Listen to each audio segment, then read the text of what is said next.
Let's face it, we all like being right. But when you're innovating, out there on the edge, trying to build something new, chances are you're going to be wrong a lot.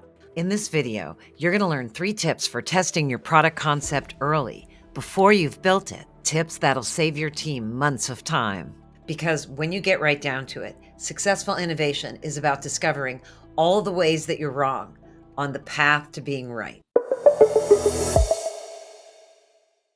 When you're pitching your idea to investors, you need to get them excited about a big opportunity space. But here's the thing, when you start developing and validating your product, you need to do an abrupt 180 and start thinking skeptically about your idea. You need to switch your role and think like a scientist, not a salesperson, and view your beloved idea as a hypothesis that you can test, not a fixed truth that should be proven.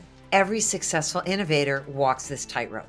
Working on The Sims, for example, I watch Will Wright alternate between executive meetings to gather budget and resources and heads down prototyping sprints to test ideas with early players. We ran months of experiments that failed and finally came up with that core Sims experience that you know and love, and that resulted in the biggest selling PC franchise of all time.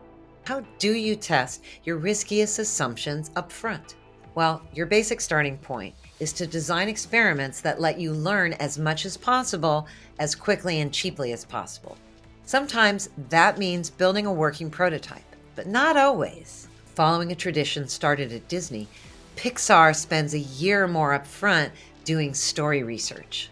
During this pre-production phase, a small team builds and rebuilds the story many times, testing and scrapping and tuning ideas until the magic happens and the story works. Everyone on the team knows that the story is going to start off terrible, and everyone believes that it's their job to pitch in and help make it better. That means no one is under pressure to get it right immediately. As Ed Catmull, co-founder of Pixar, says, failure isn't a necessary evil. In fact, it isn't evil at all. It is a necessary consequence of doing something new. Take a cue from the brilliant minds at Pixar and test your end-to-end customer journey by sketching out storyboards that can help your customers imagine what it would be like to use your product over the first 30 days. We call these concept storyboards, and you can develop and test them much earlier than a working prototype, and they're far cheaper and faster to update. We did this kind of concept sketching on Rock Band, The Sims, Covet Fashion, Happify, and every hit I've ever worked on.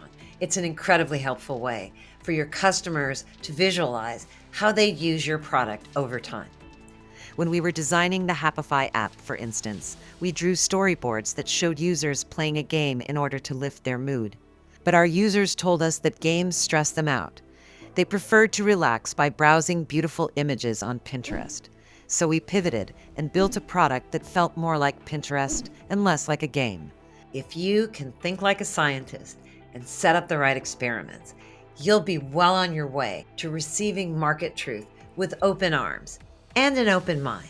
I remember some tense, uncomfortable meetings during Rock Band development where we wondered if we would ever get the feel of the drums right.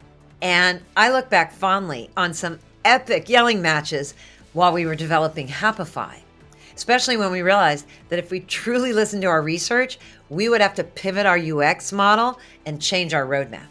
As author James Clear said, never ignore an important truth merely because of the amount of work it would take to accept it. The discomfort of finding out you're wrong, it never really goes away.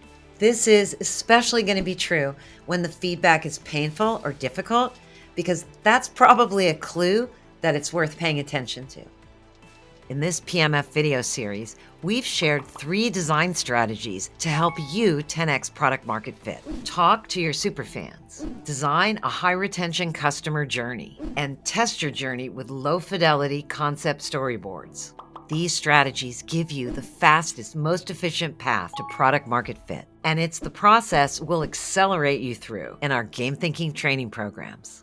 To learn more about building high-retention products, download your free PMF cheat sheet. The link is in the description.